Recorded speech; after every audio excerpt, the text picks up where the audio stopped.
All cords that are not Deansless cords are worn around your neck. The white, gold, and rose Deansless cords are wrapped around your left shoulder and secured with a pin.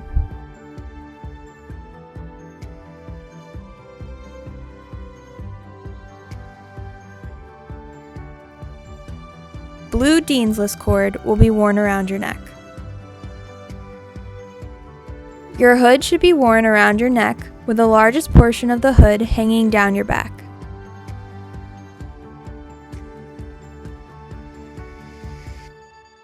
To keep your hood from being too tight against your neck, there is a cord on the front to help you secure it to a button.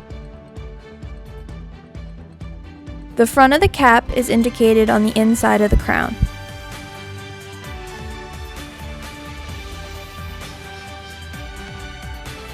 The tassel should be worn on the right side of the cap. During the ceremony, you will be asked to move the tassel from the right to the left, completing your commencement. Congratulations!